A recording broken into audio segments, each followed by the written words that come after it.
guys, mapagpalang araw po sa inyong lahat. Kumusta po kayo? Bali ngayon po ako'y pupunta kay na mama at ako po'y magsasauli ng aking hiniram na kiluhan. Yung pong kiluhan ay ito po sa bag isinilid ko po. Akin na pong isasauli at ako po'y may doon ng bagong kiluhan. Kaya po ibabalik ko na kay mama.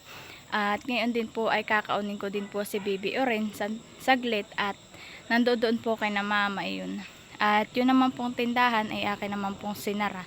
At ako po ay papunta nga po kay na mama sa Nakar. So ayan po, ako po ay papunta na po doon. Ako po ngayon ay beto na sa may tabing Agos.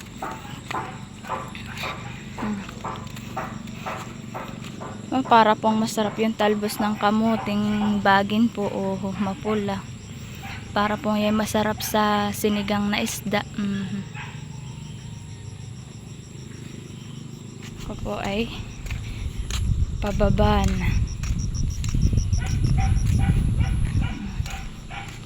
Yan po at medyo may mga ulap-ulap po ngayon ang langit.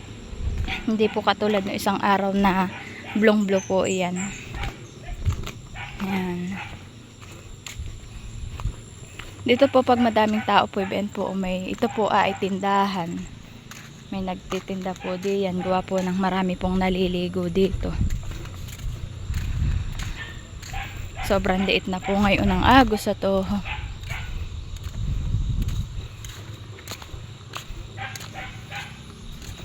Maliit na. Nung pong lumaki po ang Agos ay iyan po ay pinantay na po at Toho po. Ay ngayon po ay nauungkal na po ulit ng tubig. Ngayon pong lumaki ang Agos. Ayan po. Tapos po iyan po ay recrap po Yan pong may doong Ayan po ay nakawan din po ng tubig. Ngayon pong lumaki ang Agos. Ay ngayon naman po ay sobrang liit na po ng Agos. Ito po yung floating Ayan. Doon na po yung bangkero Ayan din po at naani na din po yung palayan po nila ate Isel po. Yan po yung naanihan na din po. Tapos na pong anihin. Dito po ay tapos na mag-anihan. Po. Kaya ako po i-bake na sa may putrod. So po kaliit na nung Agos. Kasi naman po pag lumaki po ay talaga naman po abot po hanggang diyan sa may mga talahib na iyan. Pag po ganito pong mainit, ayan po talaga ay maliit na. Wag lang po magtatag-ulan at nalaki po yan. Ayan po ako po yung nagpayong na at mainit na po. Ay magang-maga po ay sobrang init na. Pero malamig naman po ang simoy ng hangin. Ayan po yung pinagtresiran. Yan pong mga dayami pong ayan. Yan po yung mga tangkay po ng palay. Ayan po diyan laang po at yan po ay pataba din po. Hindi po yan tinatanggal diyan. At ito naman pong iba pong itong pong pinaganihan pong ito ay po nasupling na po ulit. Ayan po ay palay po ulit. Ay yung pong ginagawa po nung iba ay pinapa supling po ito tapos po kanila ulit inaani. Yan. Dito po sa lugar po namin ay bago pa lang po nabulaklak ang mga Indian Mingo. Pero po sa ibang lugar po ay lipasan na ang Indian Mingo ay dito po ay bago pa lang nabulaklak. Madami pong bulaklak yung mga mangga. Po, mapakadami pong bulaklak. Mabababa din laang po ang mga mangga dito. Po. Mga bago pala ang sibol ang mga bulaklak ng mangga. Po yung kiluhan po na aking isasauli kay mama. Yan po yung aking hiniram. Kaya napot nilabas ko na po dun sa bag. Sasauli ko na po. Ako po nandito na sa bahay nila mama. Ito na po. Ay, ito na po yung mga biko. Malalaki na po lalo. Sobrang lalaki na po lalo. At ito po yata ay ihiwalay na. Hindi ko lang po alam kung kailan po yan ihihiwalay sa inahin. Ito naman po ang malalaki na lalo. A few moments later. Ayan po, nilagyan po ni mama ng mga dayami. Nagamasa na din po ni mama yung kanyang taniman. Kaya po ito nilagyan ni mama ng dayami ay gawa po ng may tanim na po daw siya ditong mga luya. Tubo na pati yata ang luya mo. Ah? Kaya ano po katatanim daw laang po ito. Itong may mga dayami. Nung isang araw daw. Tapos si mama po ay naghahok na po ng lupa. At yan po ay pagtataniman po ng luya. Ito po yung mga pananim na luya sa loob ng sako. Ayan po. Yung pong ibang pananim po ni mama ay may mga tubo na. Tulad po na ito. Ayan po, may tubo na siya. Pag po ganitong may tubo na, ay talaga daw pong itatanim na. Yan po ni mama ilalagay. Ayun po si mama, nagagahok na po. Ito naman po si Oren. Hi Oren! At pag po si mama po ay nagtanim ngayon ay ano po, 1 taon po buhol po hukayin po ang mga tinanim na luya. Yan. At oho po. Matigas-tigas daw po yung lupa. Ay buti na lang at umulan hani, hindi ay si malambot-lambot ng hukayin hani.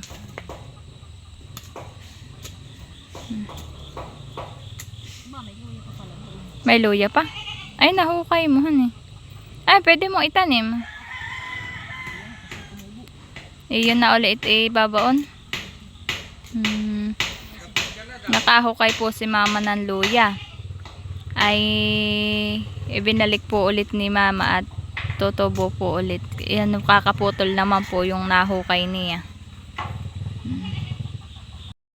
Ayan po at si mama pa ay nag-uumpisa ng magtanim. Si mama na daw lang po ang magtatanim. Si mama na daw lang po ang magtatanim po na yan.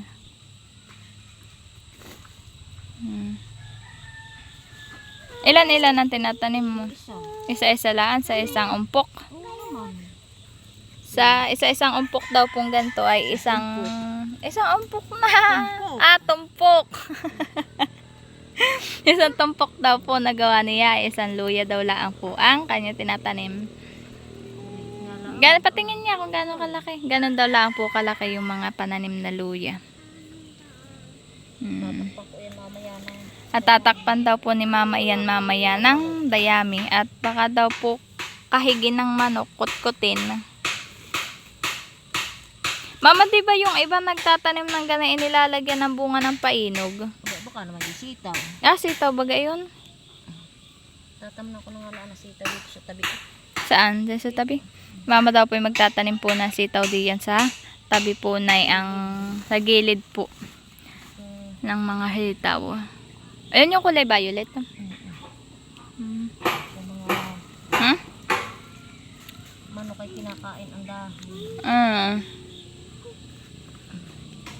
Dito tana may pag nagtanim ka ng sitaw ay puro pag may bunga na ay makarag. Mami. Ito po si Oren. Say hi anak. Hi. Ako may bangbang. Ikaw may bangbang. May bangbang ka. Ito po siyang hawak-hawak na sitat siya daw po may bangbang. Ayun na aso. Oo. Nagaano?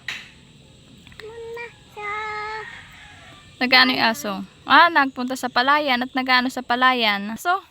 Laro. Saan naglalaro? Doon. Saan?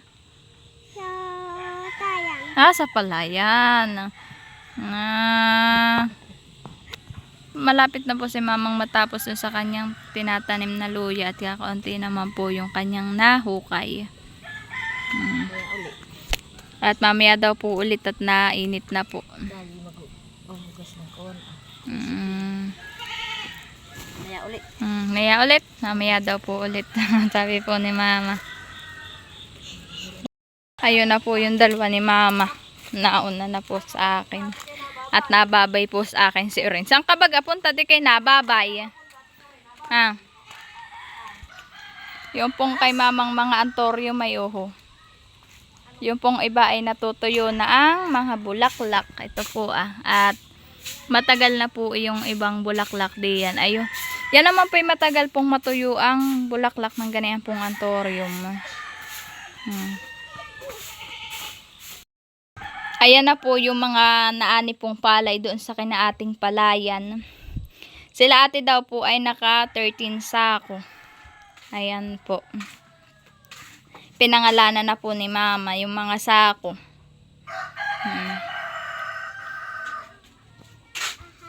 Ano to, nabilad na ninyo? Hindi pa daw po nila mama na ihalob po iyang mga palay pong iyan. Yan po yung naanis doon sa palayan nila ate. Talagang punong-punuhan ito yung pagkakatali. Talagang May bulaklak na din po yung kay mamang. Mama, anong tawag dito? Kalachuchi. Kalachuchi daw po. Wow, ganda ng bulaklak pala ng ganayon. Po. Ito daw po ay galing, ito pong halamang ito ay galing daw po kay na Tita Huya. Wow. Pahingi daw po kay mama. Maganda pala yung bulaklak ng ganayon at ganda. Ganda po ng pagkakabulaklak at saka ng kulay. 4 po agad ang bulaklak. Isang puno lang po ang bulaklak ay 4 agad. At kaya din po ako pumunta po dito ay may nagpapabigay po kay mama na pera na 1,000 po. Pinapabigay po, ang nagpapabigay po ay taga Kentucky, USA. Maraming salamat po sa inyo at natutulungan niyo po ang aming pamilya. Maraming salamat po.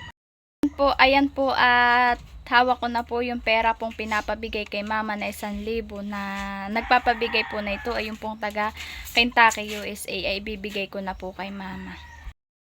Ayan naman po si mama.